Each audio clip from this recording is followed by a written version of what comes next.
Hello everybody, welcome to the Scottish Rugby Podcast brought to you by the Scottish Rugby Blog. I am Cammy Black. Joining me this evening, we've got Johnny McGinty. Good evening, Johnny. Good evening, how are we doing? Craig is currently, someone put it earlier, cleaning up at a Hoover convention somewhere.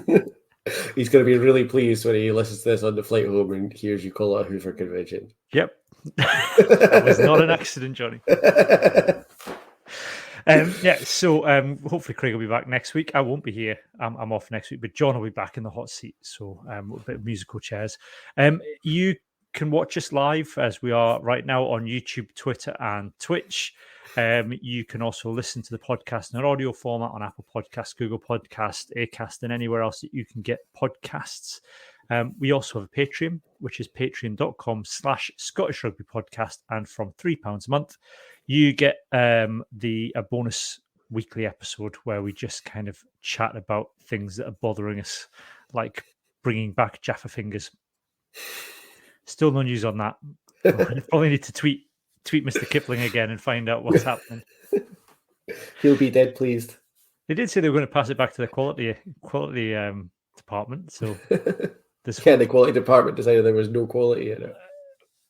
They don't know what they don't know. Maybe they lost the recipe.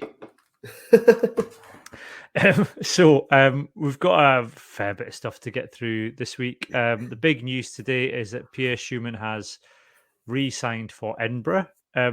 That's I don't know why I hadn't dawned on me that he's 28, Johnny. I think that's it's kind of prime era for a prop. Given what happened with Duhan, you would have. It's kind of a. I think it's a sign of his commitment to Edinburgh, not just the club, but the city, because he's apparently settled in very well. Because at 28, given the Six Nations he's had and the kind of player he's become, it's kind of prime Premiership France territory. That. Yeah. I think he's a little bit older than I think we realised because we waited for so long with him. I think it feels like we've been waiting for Schumann for ages, and then he's obviously only just played his first season, and he's been really, really good. And like you say, sort of late 20s, early 30s is when you want to get a prop. So good bit of business by Edinburgh to keep him about. I think he's only getting better. So yeah, because I mean he managed to jump the queue a bit with qualification. I think it would have been another 2 years he would have had to wait. But I mean it's a long-term deal as well, which I think by our kind of SRU contract translation system makes it about 3 to 4 years. Yeah, I was thinking 3 or 4. So no, that's great. I mean that's basically another full World Cup cycle. So yeah, and a good thing for Edinburgh as well to keep a player like that around, given they lost Duhan. Yeah, and Suz. Yeah. We'll talk about Edinburgh in a minute. There's been no signing news for Glasgow, although it looks like Rory Darge is broken. Yes, they released a photo of the 7 candidates for Warrior of the Season yesterday. Yeah. And both him and Seb Cancelleri have a leg brace, and I'm not even going to say a knee brace, a leg brace on, because it literally is like top of the thigh to the ankle on both of them, which is a bit worrying. They did say it could be up to 12 weeks for Darge. So. Yeah, I think the interesting thing with that Glasgow shortlist, though, is aside from Sam Johnson, everybody on there's a new signing this season, including Richie Gray. Yeah, Richie Gray, new old signing. Which, on the one hand, is good that a lot of the new signings have made an impact, but it does maybe say something about the quality, the impact. Of more established Glasgow players. At the same time, I'd quite like to know who's in charge of producing the shortlist, because I know Warrior of the Season is a fan-voted award, but I don't know if the shortlist is fan-voted or whether maybe it's just like Danny Wilson's staff going, look, all these new players we've got are really, really good.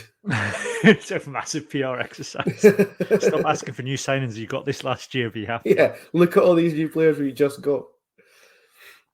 Yeah. I mean, yeah, there is something to the fact that a lot of the established Glasgow players, or Glasgow players been around for a while, haven't been hugely successful this season.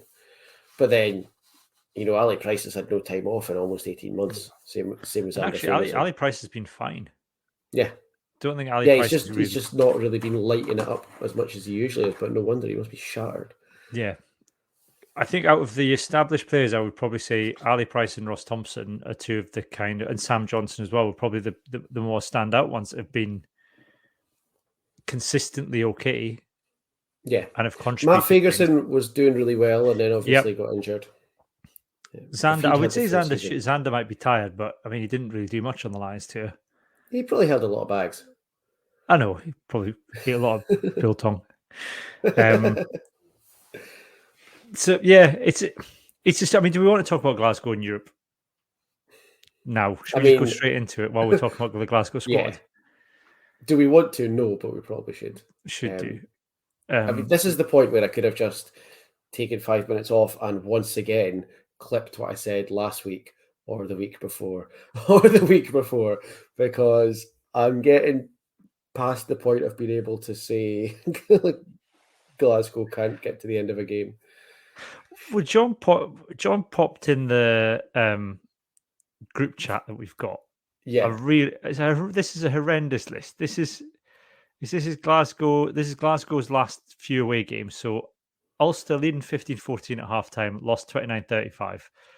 Zebra leading 14-6 at halftime, 176. Fair enough. Benetton leading 18-13 at 62 minutes, lost 18-19. La Rochelle 13-10, 56 minutes, lost 13-20. Exeter 17-14 at 15 minutes, lost 17-52. Yeah, we don't like that one very much at all. Connacht leading 17-10 at halftime, 142-20. Fair enough. But some of the other ones, I mean, Scarlets leading at halftime, lost 10-35. Cardiff leading at halftime, lost 28-32. Newcastle leading at halftime, won, to be fair. But there's a lot of these leading at halftime, leading into the fourth quarter of a game. Yeah. And then it all coming undone. I mean, some of the penalties are just stupid now. Yeah. It's like we were saying the other week about the difference between Glasgow and Edinburgh. Edinburgh have hit a blip and hopefully are going to be able to go on.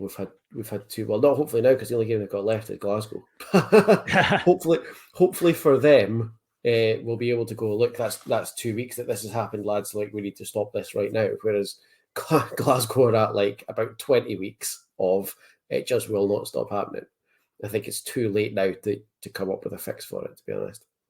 Because there were times the referee was screaming at them that he was going to basically like the amount of warnings Matt Carley gave them and was like, "You're off your feet," and then he was giving them a good 10 seconds before he blew up to correct body position or to just go back. But I mean, and they're right in front of the posts, in their own half every single time. Yeah, it's not even the penalties. I don't mind a team giving away a few penalties, but you've got to make your penalties count. Like if you're going to give away a penalty, make it worth something. Stop giving away stupid penalties in front of your own posts all the time, because that's how you end up losing a game. Well, yeah, and the first penalty was it Sam Johnson won a turn or read it really well and won a turn. We basically got the turnover, and then it was just. It's like brainless just going beyond the ball to then be turned over and have a penalty whistled against you within like 3 seconds of that happening. Yeah, that's it. It's like the situations where Glasgow give away penalties. It's just where that shouldn't be happening. Yeah, and I mean, someone in the comments asking if it's fitness. I don't. It's mental to me. Yeah, like I think at this point it's mental. I mean, it's it's in their heads. Yeah, it's the decision making on the pitch. It's there's nobody there like pulling them together and saying, right, we need to cut it out, we need to sort it out. Yeah. I mean, even that last try, there's 6 Glasgow players in the defensive line throwing their hands up in the air about the referee's decision rather than focus on what was happening. So it's the softest try ever, chip over the top and away, because they were all pleading with the referee rather than being aware of the fact they might go for a quick tap and go. it's one of these things as well, where 2 games in a row you collapse in the second half, and you start to think, oh, do we have a problem with this? I mean, the stats there, Glasgow have collapsed in the second half, 14 games out of 16 away this season. Mm-hmm. And by the time that happens, like, if that's in your head, you're knackered. Yeah. Because, like, I mean, I know it, sitting on my couch. You're sitting there thinking, if this game starts to get out of Glasgow's control, they're going to lose because they always lose. So there's no way that that's not going through the players' heads as well. Yeah. Kev Weiner says, the breakdowns where the national side is being penalised most, be good to see the stats of Glasgow and Edinburgh here as well. Is I there don't think it a would be breakdown? good. Yeah, is he a breakdown specialist who's Scottish coaching at a decent level? Yes, he's called Richie Gray, and he's currently coaching breakdown for Fiji for Vern Cotter. Is the answer to that? But yeah, which is terrifying, by the way. Not as terrifying as it is for Wales. No. But a whole World Cup cycle now of Stern, Vern, and Richie Gray teaching Fiji to be absolute monsters at the breakdown, as well as everything else they can do. Fiji have just nationalised rugby in their country as well. Yep. Come on, I'm glad that we're not in their World Cup group. Come on, Nicola, nationalise the SRU. That's what we all want. More bureaucracy in the SRU. Let's go back to Glasgow then. There doesn't seem to be many issues in the backs. It's all. I mean, I don't want to. I know Craig's not here to defend the forwards. Not that Craig would be chomping at the bit to defend Glasgow forwards. Anyway, yeah. Tell us how great he thinks Jack Dempsey is. I haven't got an issue with the backs. No, I think this is where, like, possibly there is something fitness related, because how many times in our group chat on Twitter or whatever has me or John been sitting watching a Glasgow game and remarked in the first 20 minutes about how the forwards are really taking it to teams, getting a penalty try from the maul against the Bulls a couple of weeks ago. Some of the breakdown work against the Stormers for the first 20 minutes was unbelievable, and they don't seem to be able to sustain it for a whole game. Yeah. They fall away eventually, apart from Jack Dempsey. No, well, he's inevitable. Yeah, well, there's not really much else. It's like I said, it's the same thing every week. We have the same discussion every week about Glasgow. The solution seems to be very clear, but I don't see it. There's no evidence that it's happening. Just bring, you would think that, the solution would be get everyone together and try and work out why they're having having a collapse of clarity and of thinking post halftime, if not in the last quarter. And why is that happening? And what can they do to fix it? Because it's too late in the season to try and fix it overnight, and you're not going to. But there's no sign there's even kind of an attempt looking ahead to next season to try and change anything. It's just, if we keep playing the system, hopefully we'll score enough tries, and let's just hope that we don't let any in. Yep. What's the definition of insanity again? Yeah.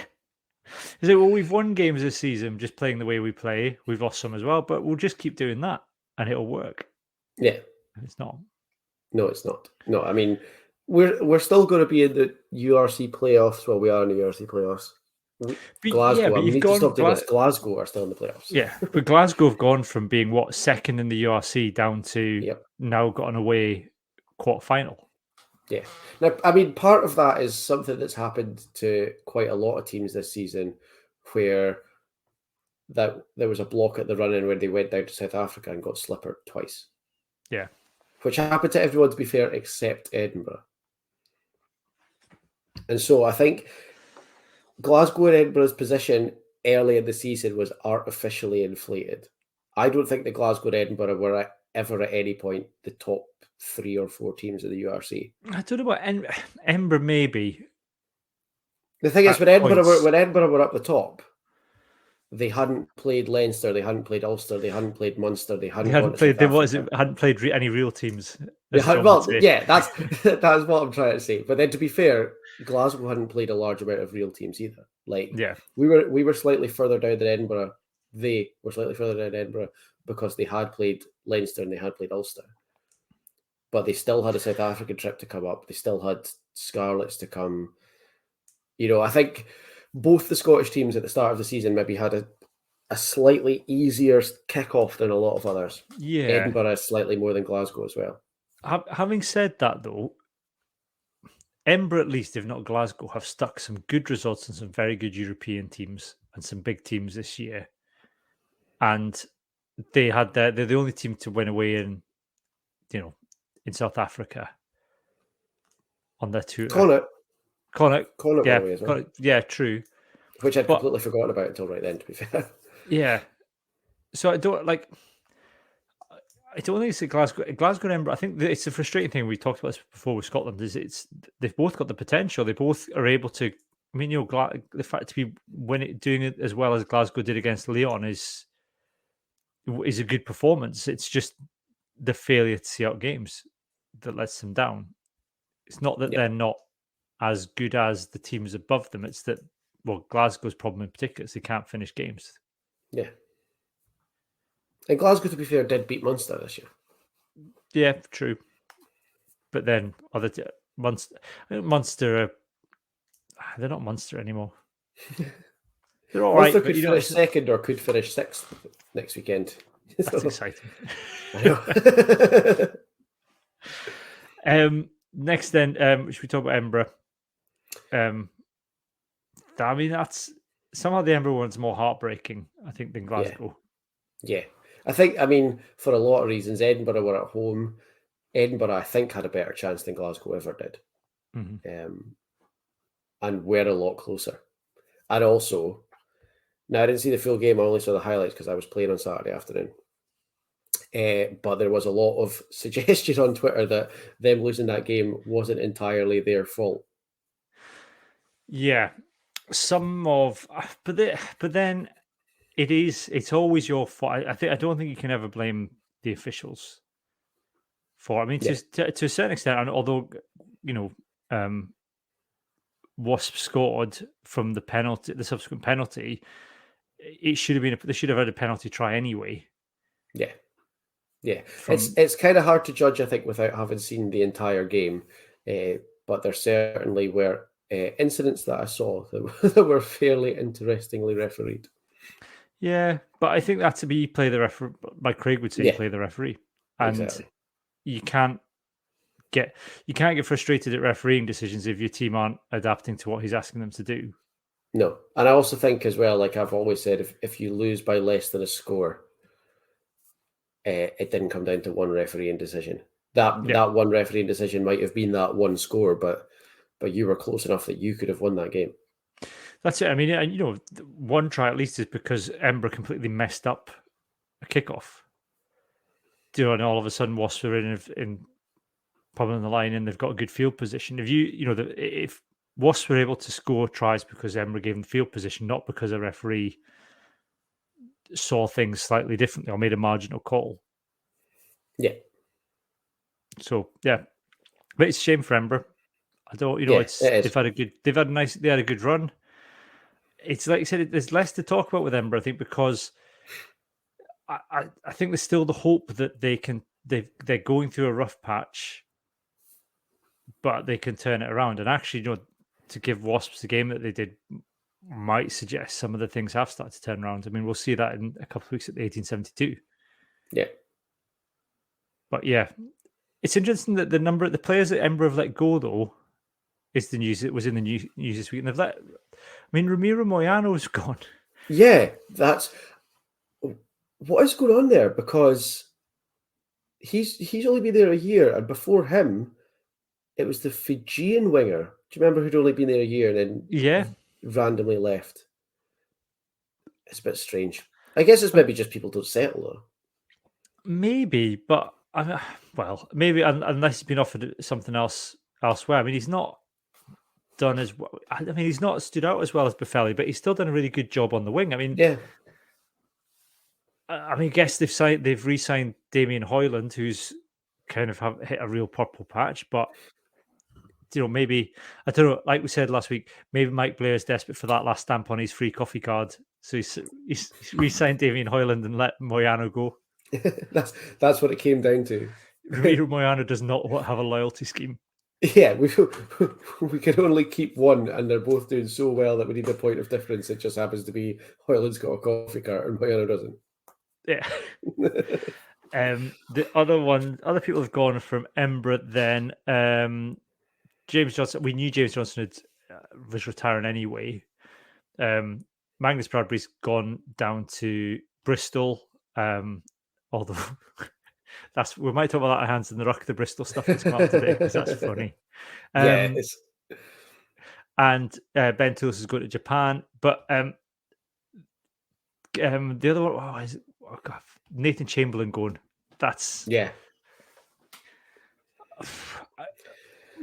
I watched Super 6 this weekend, and the Southern Knights, and he's not even here.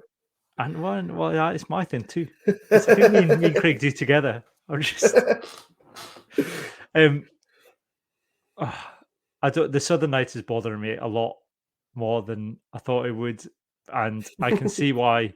Given the way that they performed this weekend, I completely understand why Nathan Chamberlain isn't getting a new contract at Embra, because they got an absolute spanking off of Ayr, and they were just like all the Super 6 teams to me all the Super 6 teams, apart from the Southern Knights right now, look like teams who are trying to be professional and who are it's like, I suppose it's semi-pro, I guess.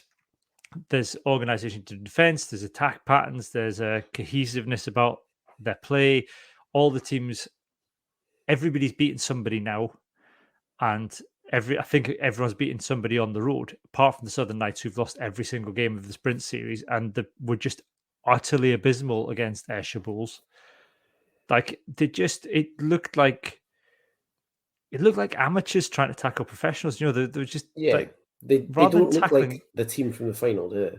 No, I mean it looks like they're trying to chase and stroke cats. That's where that's their tackling technique.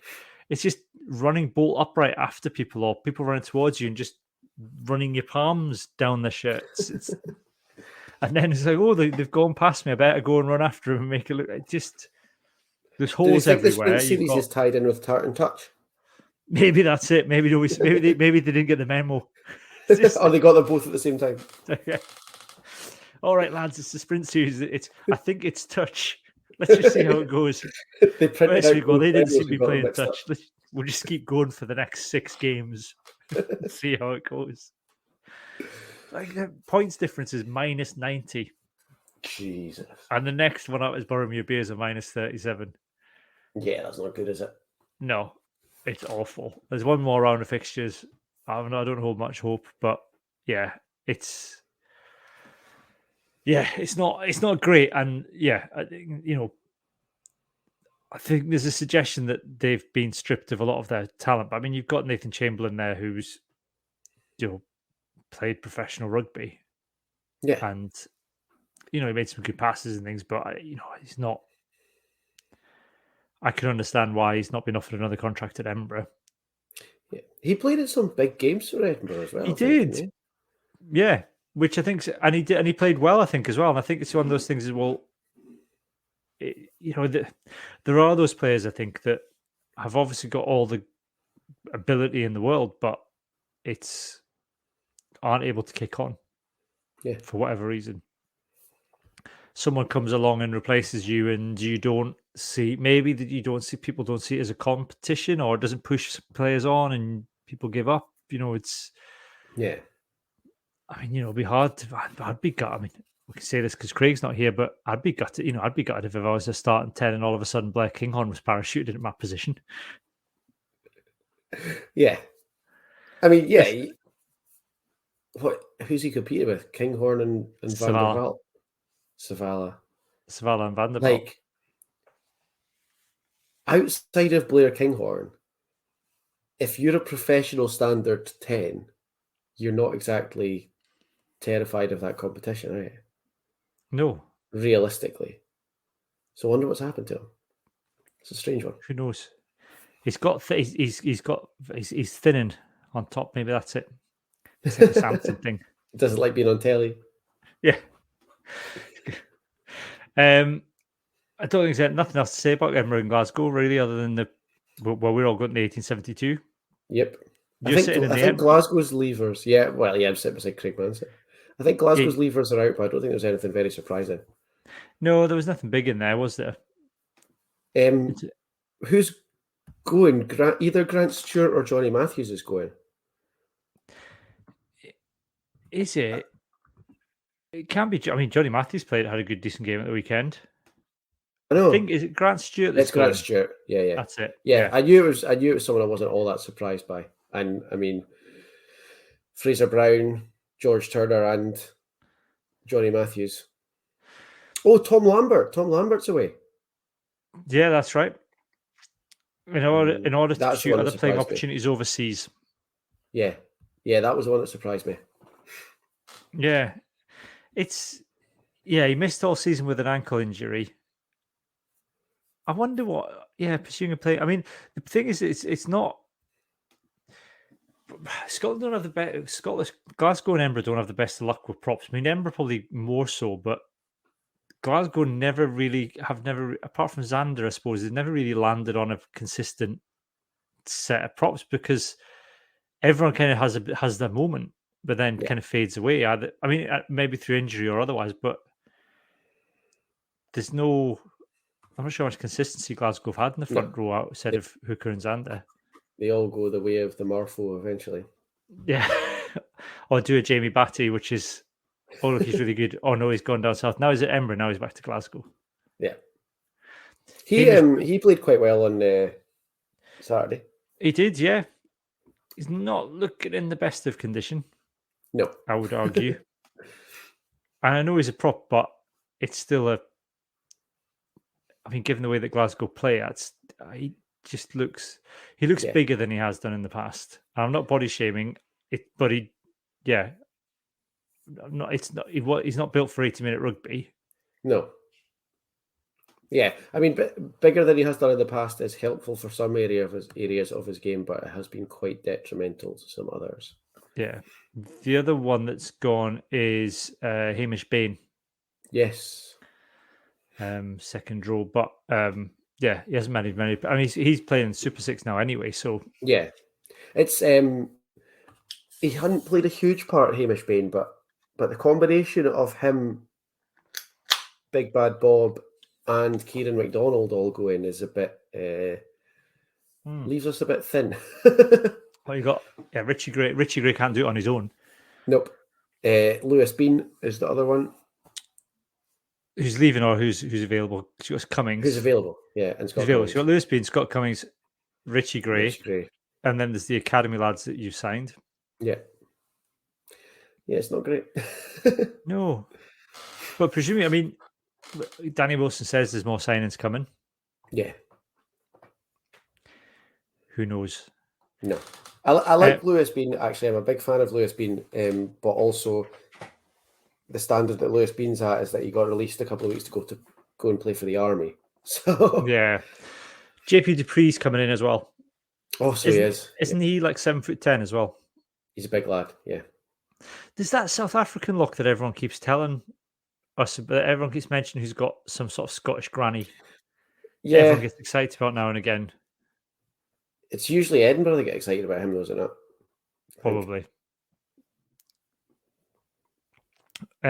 Yeah, so that's it for Glasgow, and that's us up to date on Glasgow and Edinburgh signings. There's been a couple of big bits of news kind of in the world of rugby that's probably worth talking about.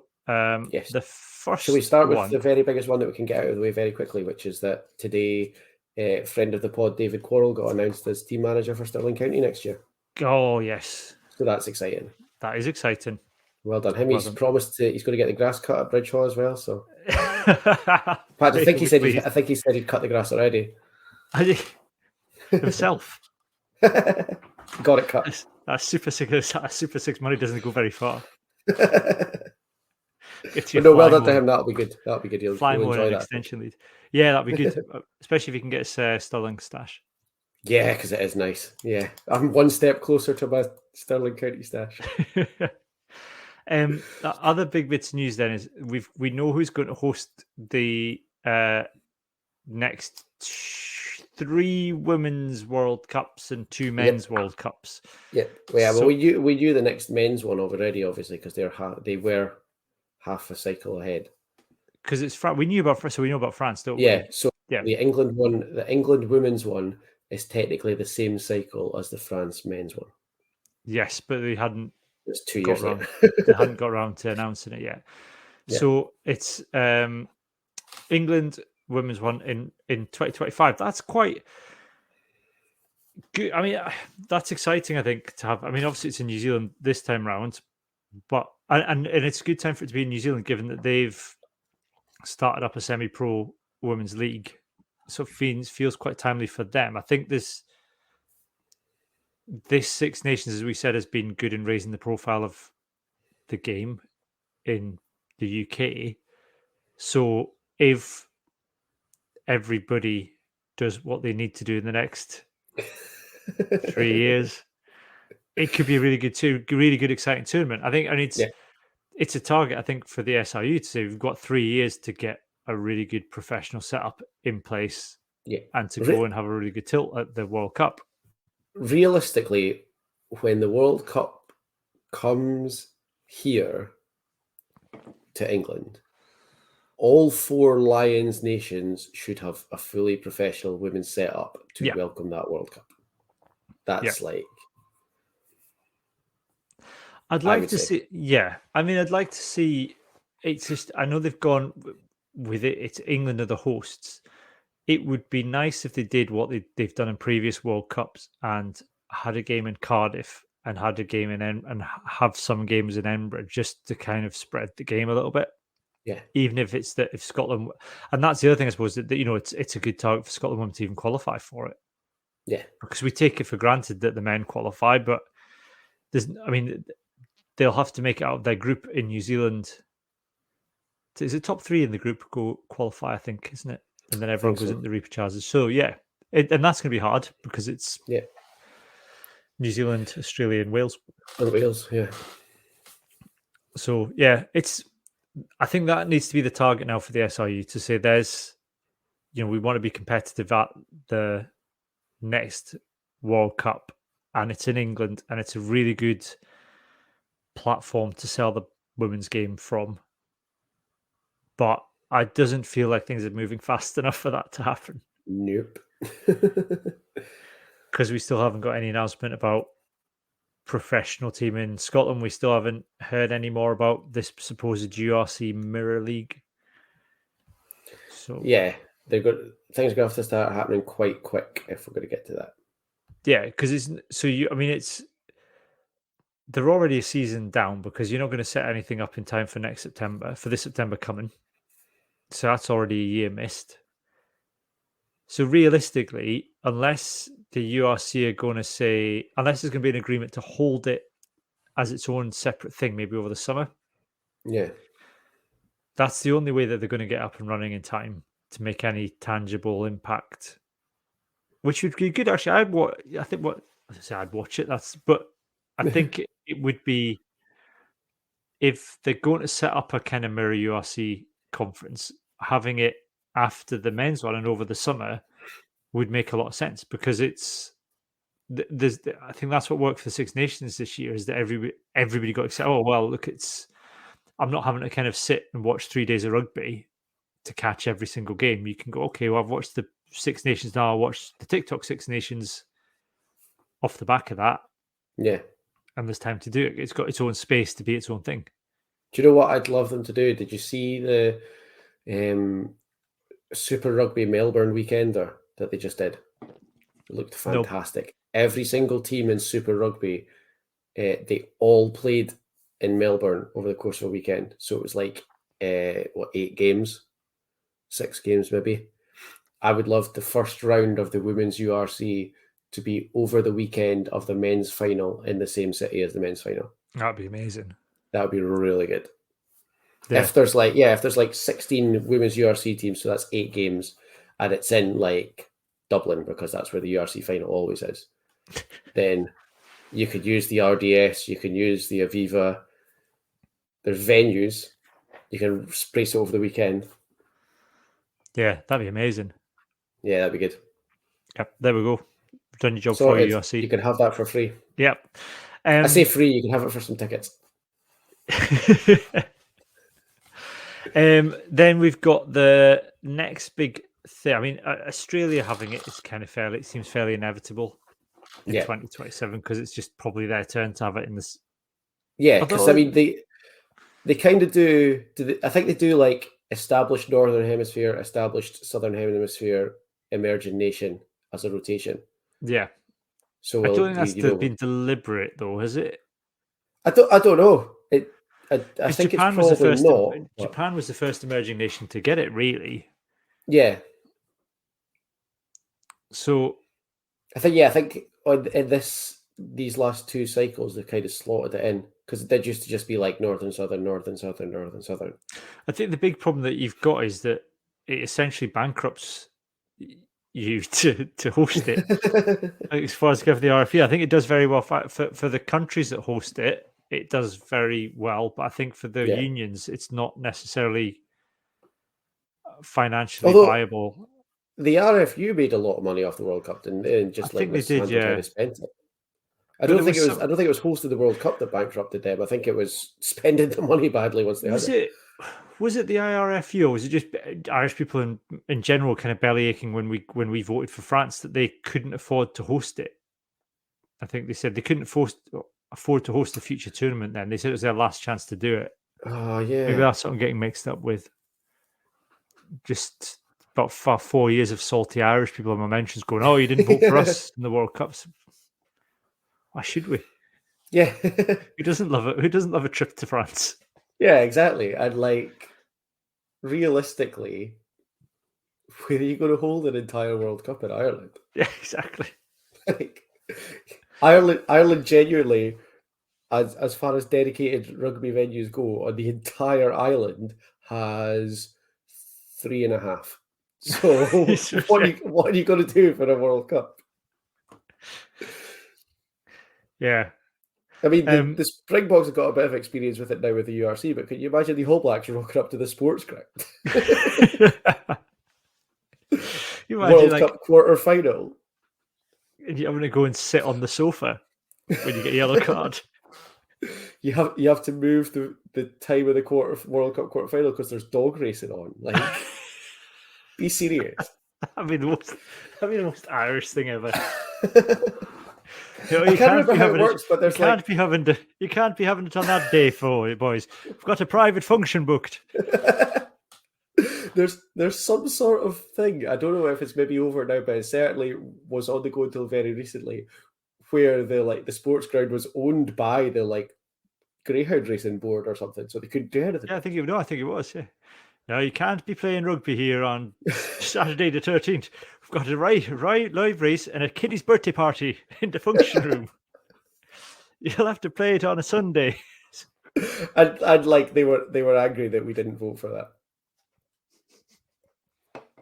I don't care. There's a stadium in France that's got a wine cellar and a big party zone. I know. Why would we vote for the sports ground when we could be going there? I don't care who you are, Mr. Beaumont. Young Lachlan's been waiting for his birthday for ages. You'll not be holding quarter final. We'll never get the deposit back on the bouncy castle. So that's the URC the final had to be relocated as Ed Sheeran's playing the Aviva. There you go. That's the state rugby is on a global scale. So the fact that there was another group chat that we were in, people were watching Pointless this week to kind of show where rugby is.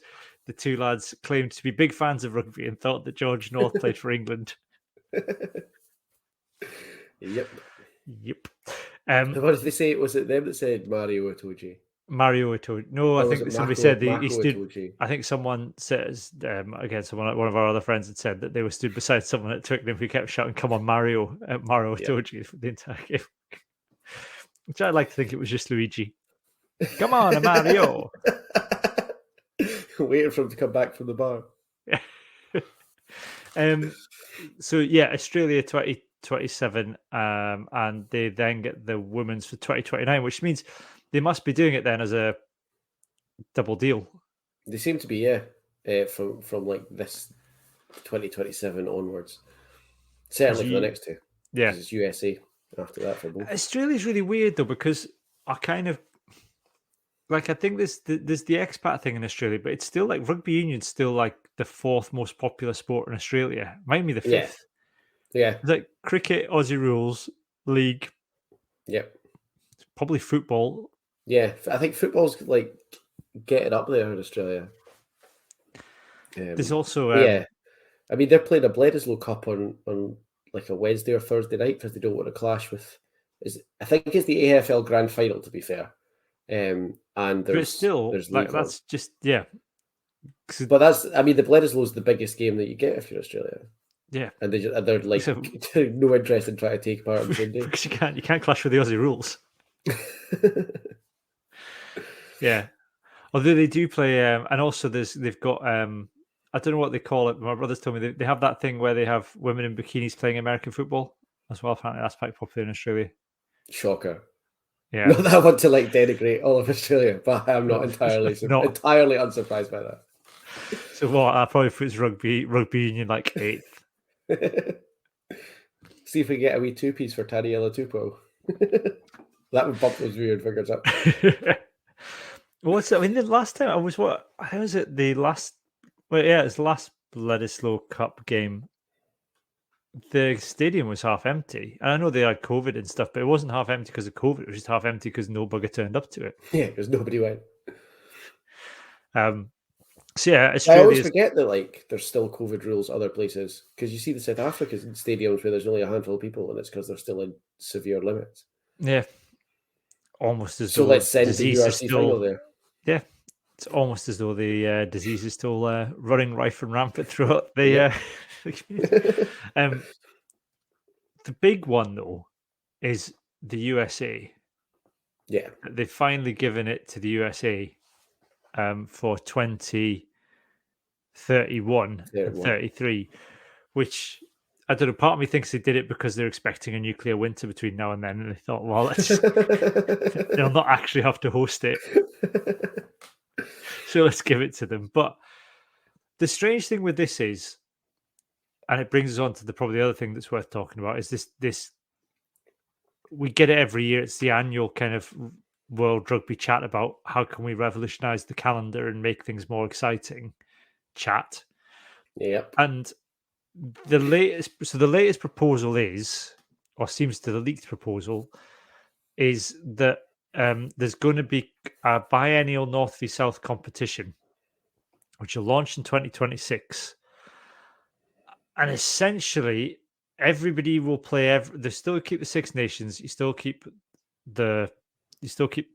Super Rugby, or Super Rugby. You still keep the Southern Hemisphere competition, but it'll include Japan and Fiji. And then you'll have your summer tours, but everybody will play. You won't go and just tour one country. You will do a bit like the Southern Hemisphere tours do when you come up to the Northern Hemisphere. You'll play different countries and be allotted. And then at the end of November, they'll have a finals weekend, a bit like the Autumn Nations Cup, where everyone will be ranked and everyone will play everybody. Yeah. And you're kind of like, you're the best of the worst. What's weird about it, though, and doesn't make sense to me, is it completely cuts off tier 2 countries now from any seat at the table. Like, it's fine to say, all right, Fiji and Japan are in, but there's then no space in the calendar for Scotland to play a Georgia or Tonga or Samoa to have any game, or even like the USA and Canada to get any opportunity to play an A game. So why do I don't get the theory? I don't get why you do that in 2026 and go and play the World Cup in the USA in 2031. Yeah, it just doesn't really fit, does it? Because nobody in America is going to watch it. No, because America is going to be awful. And they were all in America. They were really excited when the All Blacks came and put 100 points on them, but they were still excited because it was the Yeah. All Blacks. And then, like, you're basically saying, oh yeah, that's never going to happen again. Oh, but buy tickets to a World Cup. Yeah. Because the thing about having a World Cup in America, and it could be amazing, or it could be very much not. And America has a little bit of an expat community. America is also massive. Yeah. Like, it's very unlikely that traveling fans are going to be able to go and watch all of their team's games unless they're going to like localize the groups or whatever. But you're going to be relying on locals filling seats. And if you've blocked them out of international rugby for 5 years before that, then they're not going to. Yeah, because then all you're relying on is MLR doing well enough to penetrate past baseball, American football, ice hockey, and all the other. Yeah, everything else, and soccer, probably Major soccer, League Soccer. even. Yeah, and it's not going to do that in that. That the money's obviously there with some of the people that are going over there and getting paid. Yeah, in the MLR, but I'm not. But the audience isn't there. No. Yeah, I mean, unless you localize the pool stages, can you imagine going to America for World Cup to watch Scotland and our pool stage games end up being like New Orleans, Boston, Seattle? Like, yeah, that's not going to happen. You'd be lucky if the team can make those, never mind all the fans.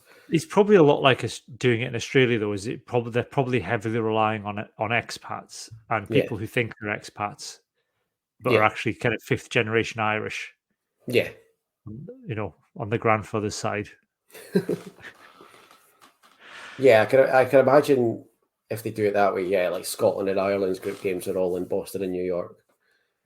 Yeah, because I mean, I'm pretty sure Japan and Australia play in San Francisco, that sort of thing. Aside from a few curious Americans, I would imagine everybody that turned up to that All Blacks game was some form of expat or second generation. Yeah. From a rugby nation to go and watch it. I don't think it was necessarily I might be wrong. Some people might have just gone along with that morbid curiosity. Was that game in Texas? We played in 40-degree heat. Yeah. That's no heat to play Stuart Hogan. No. That's the sort of tour where like Rob Harley's really happy he's not going. Yeah. Well, Glasgow took him to South Africa. Poor lad. I think that's the main news. We can have a bit more of a rant about that in Hands in the Ruck in a bit. Yeah, because I've got some thoughts about the Nations League. No, I don't think so. I think we've covered everything. The one thing I should just say is congratulations to Fiona Skeen of Berwick Rugby Club, who is the first ever female president of the oldest rugby union league in the world, the Borders League. So 125 years old. So congratulations to Fiona. It's good to see after 125 years, finally progress from the Borders. I might have a rant about that in Hands in the Ruck as well. We're gonna go and record our bonus episode now for our patrons. So you can sign up to the Patreon for that. £3, like I said, £3 a month. Patreon.com/Scottish Rugby Podcast. We will be, well, I won't be, but the everybody else will be here next week to preview the 1872 Cup. We are going to be there. If you see us, stop us and say hello. Buy us a drink if you want. We'll not say no. No, certainly will not. But for the moment, it is goodbye from me and goodbye from Johnny. Bye-bye.